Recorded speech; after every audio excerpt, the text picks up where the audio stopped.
informação. O senhor presidente da República deixou a sede do governo. Deixou a nação acéfala.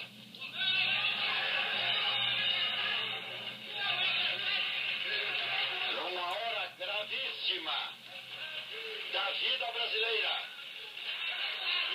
em que é mister que o chefe de Estado permaneça à frente do seu governo. Abandonou o governo. E esta comunicação faço ao Congresso Nacional. Esta cefalia configura a necessidade do Congresso Nacional como poder civil imediatamente tomar a atitude que lhe cabe nos termos da Constituição brasileira para o fim de restaurar nesta pátria conturbada a autoridade do governo e a existência de governo. Não podemos permitir que o Brasil fique sem governo abandonado.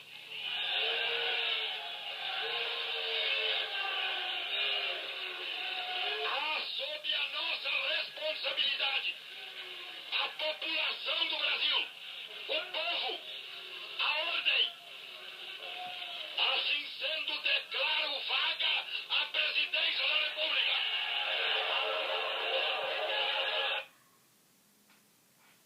Bom, sejam bem-vindos a mais um vídeo.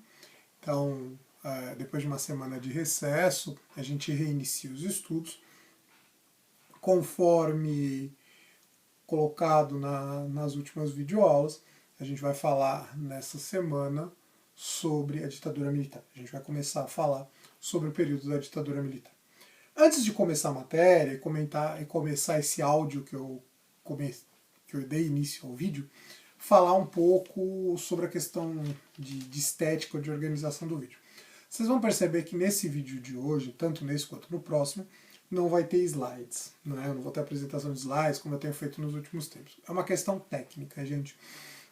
Então, eu estava fazendo por meio de um programa lá no meu computador e tal, e eu estou com alguns problemas técnicos em relação ao meu notebook, então por isso que eu não vou conseguir fazer. Espero na semana que vem estar com isso resolvido. Mas nessa semana a gente vai seguir um pouco aquele esquema antigo. Vai ser só eu falando e apresentando os dados para vocês. Eu vou tentar fazer um slide no decorrer aí da semana e mando para vocês lá no Classroom, mas por hora não tem nada pronto, também não vai ter nada sendo exibido. Mas vamos lá. Esse primeiro trecho que eu passei para vocês, esse áudio que eu coloquei para vocês, na verdade é um vídeo que está rolando aqui, ele traz a declaração, a sessão do Congresso ali, um dia depois do golpe. A gente tem a voz ali do Auro de Moura Andrade, que era presidente do Senado.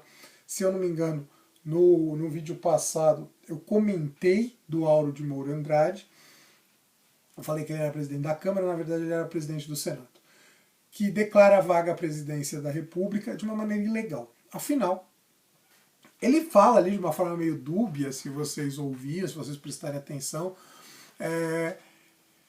que o Jango teria deixado a sede do governo e tal. Realmente o Jango não estava em Brasília, mas o Jango não tinha deixado o Brasil.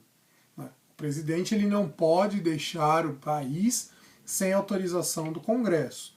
Mas não foi o que aconteceu. O Jango não tinha deixado o Brasil. O Jango ainda estava no Brasil quando foi feita essa declaração. Quando o Auro de Moura Andrade declarou vaga à presidência da República. Com essa declaração do senador, a gente tem praticamente o golpe militar sendo oficializado e sendo respaldado pelo Congresso. A gente vê ali que começa uma balbúrdia. Segundo relatos, o senador Tancredo Neves, acho que o Tancredo Neves era senador na época, ele tinha sido ministro do Getúlio, era um político influente, depois vai ser eleito presidente, mas não vai chegar a governar o Brasil quando acaba a ditadura. que é o avô do Aécio Neves, o Tancredo ele vai dizer pro Auro de Moura Andrade 3 vezes a palavra canalha. Canalha, canalha, canalha, pela canalice, pela palhaçada que ele faz, que ele se presta ali em declarar a vaga à presidência da República, sendo que o Jango ainda estava aqui, em outras palavras, por ter apoiado o golpe. Bom, começa o regime militar. Então, como a gente viu, em abril de 1964, começa o regime militar. Uma coisa que é importante a gente entender, quando se fala do regime militar, da lógica que estava por trás, né, do golpe, o que justificaria o golpe? Por que um golpe militar, né, se dar no Brasil? Basicamente, a ideia é: o Brasil estaria correndo um risco, de acordo com a visão dos defensores do golpe, daqueles que estavam ali a favor do golpe, o Brasil correria o risco de cair numa guerra civil, porque os comunistas, os movimentos populares, os movimentos populares motivados pelos comunistas, iriam tentar fazer uma revolução no Brasil. Da mesma forma como foi feita na Rússia, da mesma forma como foi feita na China, a gente vai falar da Revolução Chinesa, da Revolução Cubana, da mesma forma como foi feita em Cuba, corria-se o risco disso acontecer no Brasil, segundo essa leitura que se fazia ali. Então, se coloca um estado de sítio no Brasil, ou seja, é um estado de exceção em que as Forças Armadas vão à frente do governo para, a partir daí, tentar impedir, tentar segurar essa guerra civil que poderia acontecer. Só tem um grande problema nessa história. Nunca houve realmente uma possibilidade de guerra civil no Brasil. Tanto não houve que não aconteceu.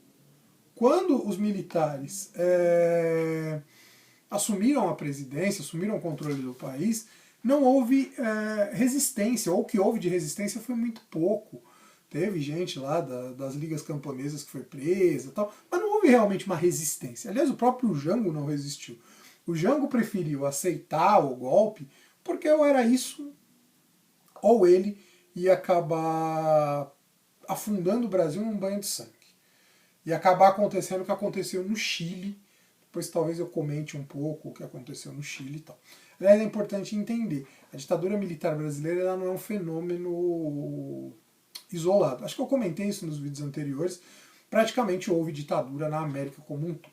Né? Começa assim então o governo militar, o período do regime militar, da ditadura militar. Hoje em dia a galera que é a favor da ditadura fala que não houve ditadura, houve regime. Regime, ditadura é tudo a mesma coisa. Houve um estado de exceção em que o exército, as forças armadas tomaram a frente da nação e acabaram cometendo uma série de atrocidades em relação aos direitos humanos, em relação às políticas públicas, enfim. Né? É um período que é um verdadeiro desastre historicamente quando a gente pensa no que foi a ditadura militar. A gente vai ter 5 ditadores, 5 presidentes que tomaram a frente do Brasil, com um intervalo ali da junta militar. Os 5 são, então, que vão governar de 1964 até 1985. Tá? A ditadura durou 21 anos. Não à toa, tem aquele documentário que eu indiquei para vocês, chamado O Dia que Durou 21 Anos. Os 5 são o Castelo Branco, é o primeiro deles. Depois a gente vai ter o Costa e Silva, o Médici, Emílio Garrastazu Médici, o Ernesto Geisel e o João Batista Figueiredo. Esses são os 5 presidentes que governaram o Brasil durante a ditadura militar. E uma das características que a gente vai ter durante esse período são os chamados atos institucionais. O que são isso? São medidas tomadas pelo governo, pelo presidente, pelo poder executivo, para fortalecer o seu poder e, de alguma forma, ir diminuindo os outros poderes. A ditadura ela surgiu como um movimento, né, como um evento, uma situação voltada em primeiro lugar para acabar com os comunistas, né, para não deixar os comunistas tomarem o poder, mas não foram só os comunistas que foram perseguidos ou sofreram com a ditadura. A gente vai ver que inclusive muitos entusiastas, muitos defensores da ditadura acabaram sendo perseguidos. Então a gente vai comentar um pouco no decorrer desse vídeo. Nesse primeiro vídeo eu quero chegar até o ato institucional número 5, que é o mais grave deles, No próximo vídeo, a gente vai falar um pouquinho do governo Médici, que é onde tem as consequências do ato institucional número 5. Outra coisa, ainda antes da gente falar do primeiro governo ou da ditadura em si, é importante a gente entender uma coisa. Quando o golpe acontece, em abril ali de 64, muitos que apoiaram o golpe, apoiaram muito numa expectativa de que fosse um golpe tal qual foi o golpe que derrubou Getúlio Vargas da primeira vez, lá em 1945. Então lembram lá, o Dutra derrubou o Vargas, teve eleição, o próprio Dutra foi eleito, mas ele entrou no poder eleito pelo povo, governou lá os 4, 5 anos, eu não sei exatamente quanto tempo ele fica, acho que fica 5 anos, naquela época o mandato do presidente era 5 anos, e depois ele sai, e aí entra o Vargas de novo, enfim. Né? Não houve um governo militar. E mesmo que estivesse um militar no governo, não foi um governo militar no sentido de que o Dutra usou das Forças Armadas para poder se manter no poder. Não foi isso. Não. Foi um governo democrático.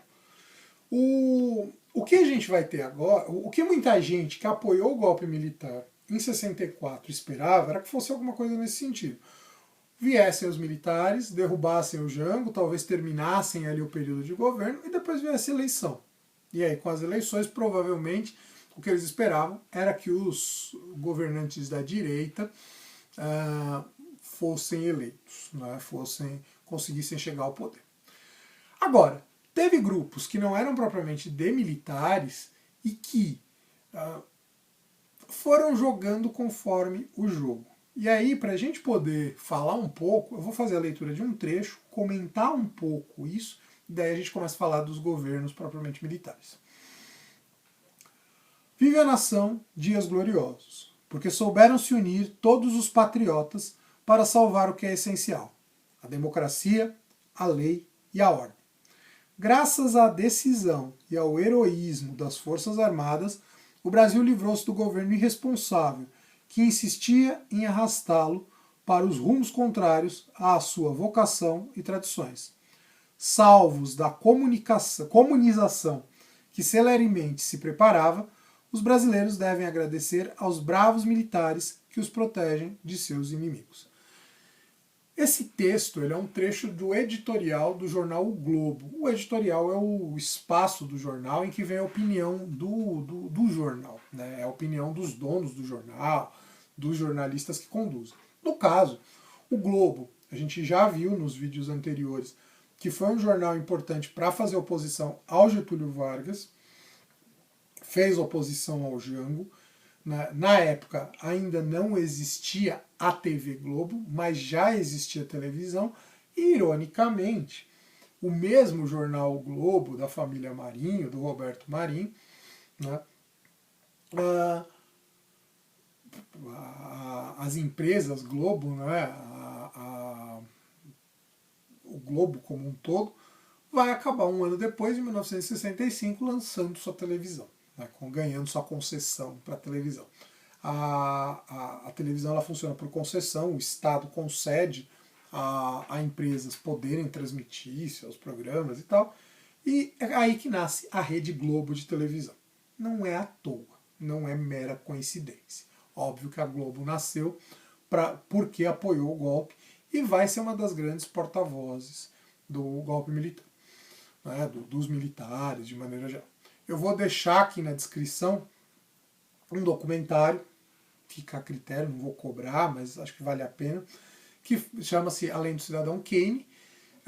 É um documentário que mostra todo o crescimento da Rede Globo, toda a influência que a Rede Globo tem na história do Brasil, desde que ela nasce lá com o golpe militar e a concessão dada pelos militares em 65. O documentário já é antigo, então ele vai até mais ou menos 93, 94, vai até os meados daquela década de 90. Não vai além disso porque o documentário para ali. Mas é interessante para vocês verem o poder que a Globo acabou ganhando no decorrer da história. Vamos lá, falando propriamente do governo do Castelo Branco. Então Castelo Branco é o primeiro presidente. Vou pegar aqui só minhas colinhas, porque tem vários dados, eu fui elencando algumas coisas para eu também não me perder, né? Afinal, como eu disse, tem bastante coisa que aconteceu durante esse período. O governo Castelo Branco ele vai ser caracterizado por ser um governo, apesar de ser ditador, de na economia começar a tomar medidas que a gente chama de liberais ou neoliberais. Não dá para falar propriamente neoliberalismo, porque o neoliberalismo ainda não existia. Mas basicamente, qual que é a ideia de liberalismo, neoliberalismo, do que está aí? É você defender que o Estado, o governo, não deve se meter na economia. A economia tem que andar por si mesmo. E aqui, principalmente pensando nos direitos da população mais pobre. É aquilo que a gente viu, né? É meio que o contrário do que estava acontecendo no Brasil nos últimos 21 anos, aí, 20 anos antes da ditadura. Afinal, na verdade, já desde antes, né? Desde o governo Vargas. O Vargas chegou ao poder, trouxe direitos para a classe trabalhadora, depois, quando eleito, né, no governo eleito, ele começa a colocar em prática o tal do nacional desenvolvimentismo, que é essa ideia do Estado investindo na infraestrutura do país para levar o país a se desenvolver e buscar, ao mesmo tempo, trabalhar direitos para que a população possa consumir e isso também leve ao desenvolvimento do país. Basicamente é essa a ideia que estava por trás do nacional desenvolvimentismo. E aí o Jango, ele tinha uma preocupação em aprofundar essas reformas que de alguma forma já estavam começando lá com o Vargas, as tais das reformas de base que a gente falava no vídeo anterior. Só que vem golpe, enfim, né, isso daí mexe com os interesses da elite, afinal, o que basicamente o Jango, mais do que o próprio Getúlio, o que o Jango ia fazer era mexer com os interesses da elite, tirar de alguma forma parte aí da sua riqueza, não iam ficar pobres, não iam deixar de ser ricos, mas ia tirar parte da sua riqueza para poder investir no país, melhorar as condições de vida da população mais pobre, para fazer o país se desenvolver. Mais até do que melhorar as condições de vida da população mais pobre, a preocupação maior era fazer o país se desenvolver. Com o governo do Castelo Branco, você tem uma política que é o contrário disso. Então, ao invés de você ter o governo investindo em medidas para melhorar a vida da população mais pobre, fazer consumir e tal, não. O que você tem é deixar as empresas meio que tomarem a frente da economia, os empresários tomarem a frente da economia, e automaticamente vai se começar a tomar uma medida, né, que é a do arroxo salarial. Um dos grandes problemas que os militares vão enfrentar logo de cara é a chamada questão da inflação. Já no governo Jango existia uma inflação muito grande, uma inflação muito forte, e com os militares, essa inflação continua, e para resolver, o que o Castelo Branco toma como medida? Arroxo salarial. O que é arroxo salarial? Você começa a baixar o salário, porque com isso as pessoas também não vão comprar. Um dos motivos que leva os preços a subirem é quando as pessoas compram, quando as pessoas consomem. Se eu consumo, a loja, o produtor, ele acaba subindo o preço de quando em quando. Quando ninguém consome, eu sou obrigado a vender mais baixo, a vender mais barato. Né? Produzir muito, ninguém consome, então eu vou começar a baixar o preço para ver se o povo começa a consumir. Então a tentativa de diminuir a inflação foi por cima, foi através aí do arroxo salarial. Junto com essa questão, como isso ia desagradar os trabalhadores, começam-se as perseguições. Aliás, não propriamente perseguições, mas começam-se as cassações. Então políticos vão ser cassados, sindicatos vão ser proibidos, vão ser colocados na ilegalidade, as greves vão ser proibidas. É o ato institucional número 1. Então é o primeiro ato institucional, o primeiro ato do governo. Os atos institucionais, como eu disse, são essas medidas que foram tomadas pelo governo para fortalecer e, a partir daí, e minimizando todas as tentativas de oposição.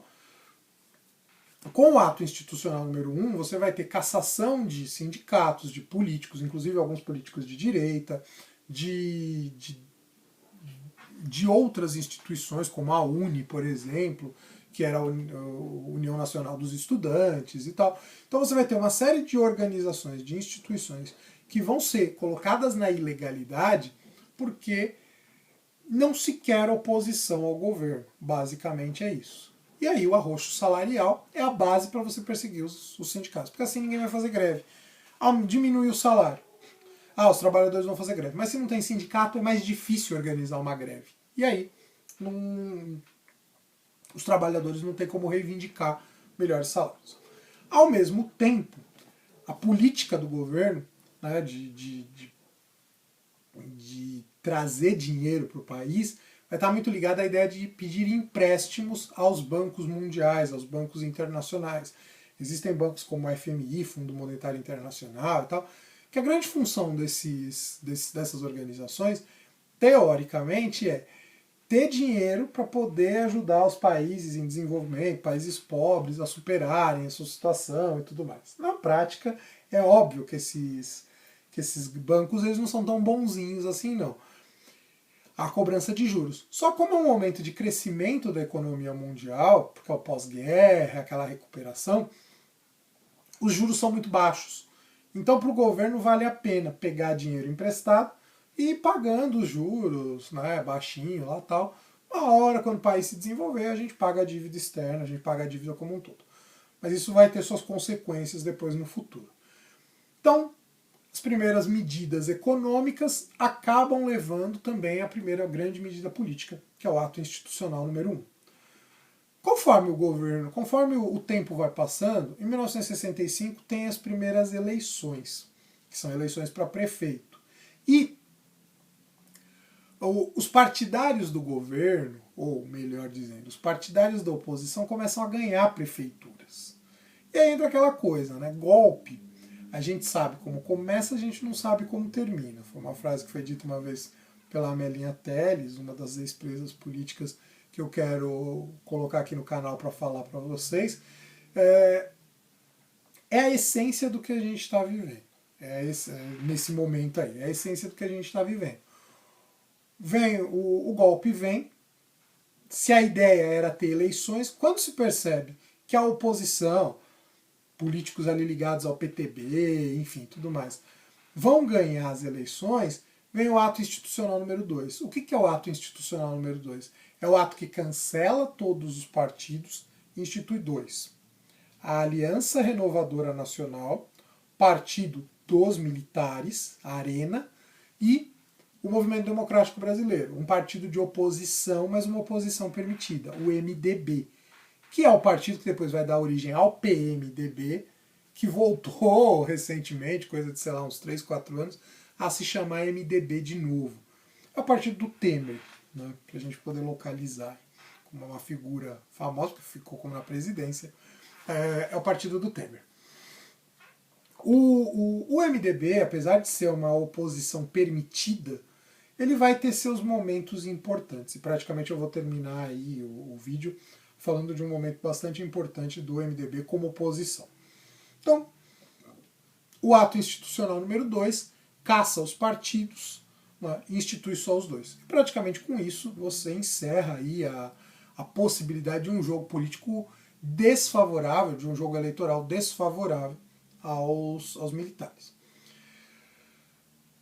Quando chega, a gente vai ter também depois o ato institucional número 3, que é meio que uma consequência do número 2. Que o que a gente vai ter? É o fim das eleições para governador e para prefeito.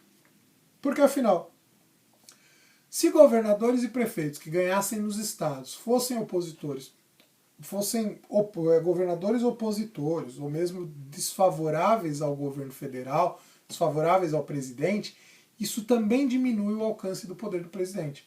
É só a gente pensar, a gente viveu um caso bem claro nisso nesses últimos tempos, quando a gente pensa na situação da pandemia. O Bolsonaro, num primeiro momento, aliás, o Bolsonaro até hoje, ele é contrário ao isolamento social. Os governadores, apesar de tomarem medidas bastante ineficazes, do meu ponto de vista, só a gente perceber o número de vítimas do Covid, mesmo assim, os governadores ainda tomaram, cada um a seu modo, tomaram medidas voltadas para o isolamento social. Isso só foi possível porque os governadores têm uma certa independência, uma certa autonomia em relação ao presidente. O presidente não manda a tal ponto que os governadores tenham que obedecer tudo que o presidente queira. Tem que, lógico, porque estamos dentro do mesmo país, tal, tem questões, mas na verdade não é o presidente que está acima de tudo. Quem está acima de tudo é a Constituição, é o conjunto de leis. Mesmo o presidente não está acima dela. Os militares, percebendo essa situação, né, que poderia haver oposição entre governador e presidente, eles criam uma situação com o ato institucional número 3, em que eles indicam os governadores e os governadores vão indicar os prefeitos. Então, ou seja, não tem mais eleição para os cargos executivos. O que a gente vai ter são as eleições indiretas. Né? O povo vota nos deputados e os deputados votam no presidente e tal. Mas, de qualquer forma, né, é sempre a arena que vai acabar conseguindo controlar o regime. E quando eles percebem que de alguma forma a oposição está crescendo, eles vão lá e fazem jogadas. A gente vai ver muito, principalmente quando acontece lá o lance dos senadores biônicos. Então a gente tem aí os primeiros 4 atos institucionais ainda no governo Castelo Branco, que é o do primeiro presidente, primeiro militar presidente. Os 4 atos institucionais já fortalecem grandemente o presidente da República. Já fortalecem grandemente a presença dos militares na presidência da República. Afinal, não tem muita transição. E aí isso começa a gerar um grande desagrado para uma parcela da população. Porque você tem os políticos, sejam os que já eram oposição aos militares, sejam alguns que apoiaram o golpe, mas que viram que a coisa não foi como eles achavam que seria, então eles começam a se colocar contra o regime militar. Né? Um exemplo bem claro que a gente vai ter disso é o Lacerda, o Carlos Lacerda, que eu já citei lá, do Getúlio Vargas.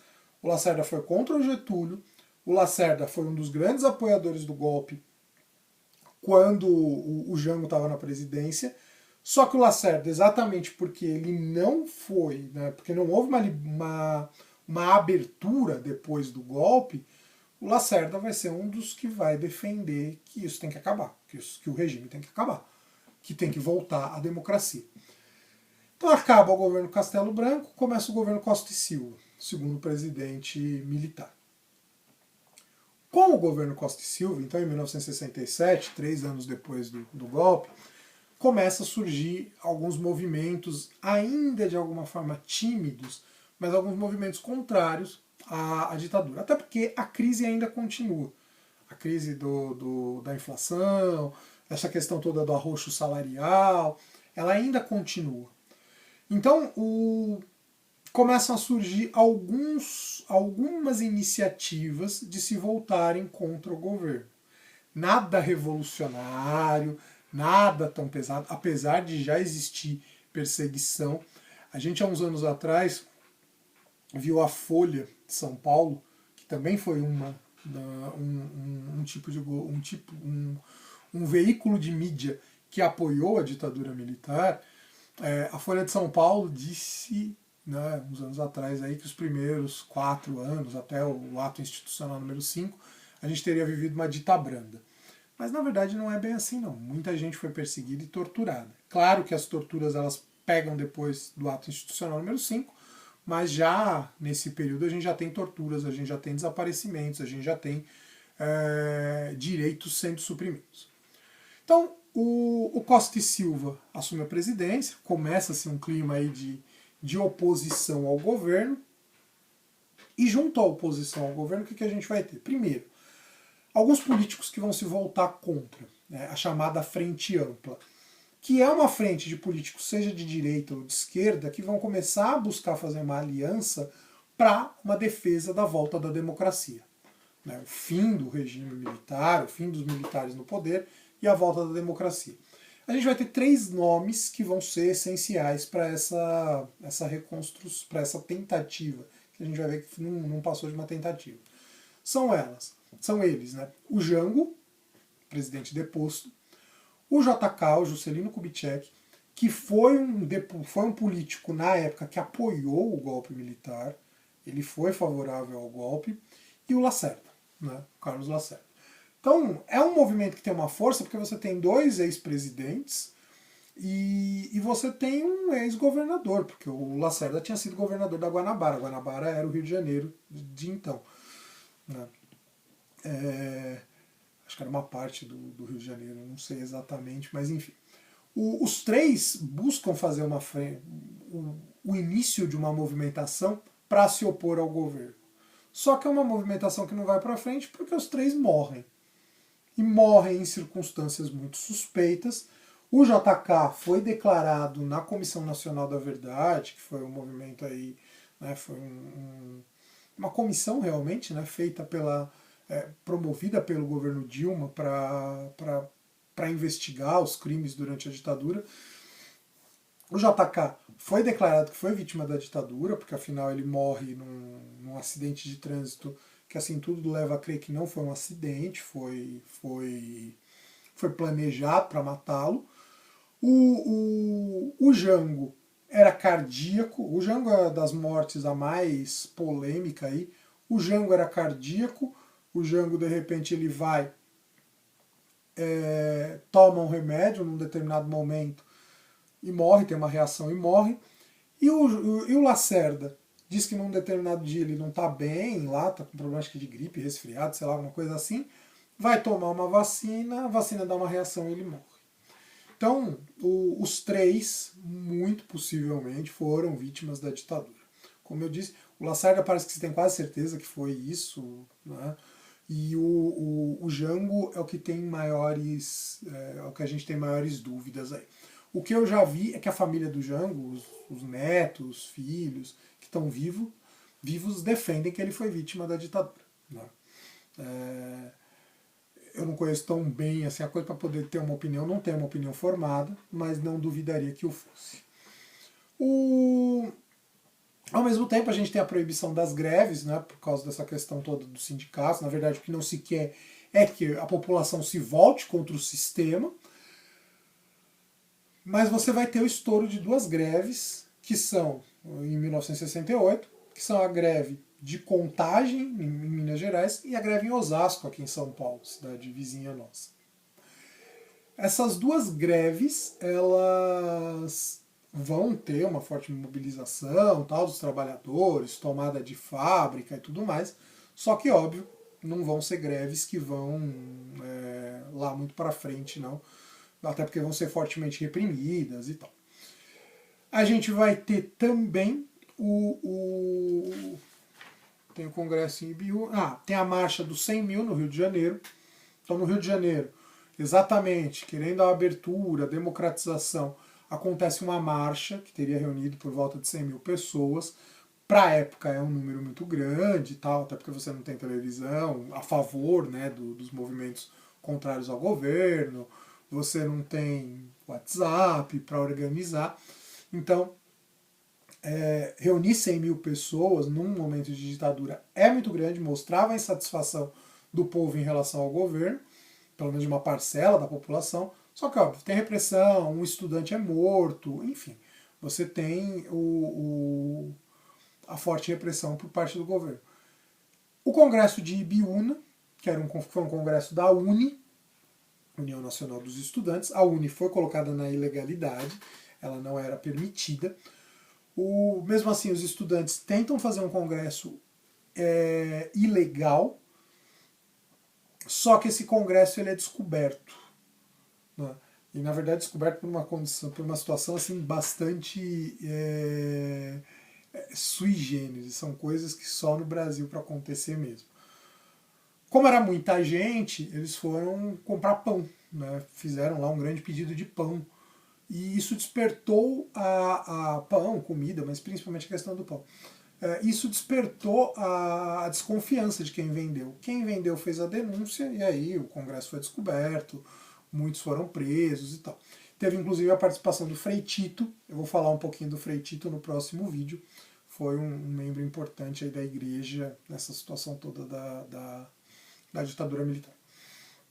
E por fim, né, eu acho que dos atos que a gente teve ainda durante o governo Costa e Silva, contrários ao governo militar, a gente tem a declaração do Márcio Moreira Alves. Márcio Moreira Alves era um deputado do MDB, e ele faz um discurso no Congresso, né, na Câmara, falando contra os militares, falando que não dá mais para se manter aquilo ali, né, essa situação em que os caras chegaram no poder, não querem sair, para cada vez menos se tem liberdade para a população, cada vez menos se tem direitos, o Brasil sofre com isso. E aí ele começa a propor alguns boicotes, boicotarem as marchas do 7 de setembro, porque são promovidas pelos militares, começa a promover, a defender que as moças não devem sair com os cadetes, com os jovens soldados, enfim, os militares novos, começa a fazer todo um discurso contra os militares. E aí há uma pressão da Arena para que ele seja cassado. E o MDB cerra a fileira para defender o Márcio Moreira Alves.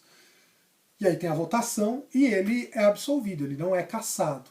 Aí, óbvio, o governo militar, né, diante de tudo isso, vê isso como um estopim e proclama, né, promulga o ato institucional número 5. O ato institucional número 5, o AI-5, é o que se costuma chamar de o golpe dentro do golpe. Então, em 13 de dezembro de 1968, você tem o AI-5, o golpe dentro do golpe. É o momento em que praticamente os militares concentram todo o poder na mão deles, né? Porque você tem suspensão de direitos, suspensão de uma série de coisas. Um dos direitos que, por exemplo, é tirado é o direito de habeas corpus. O que é um habeas corpus?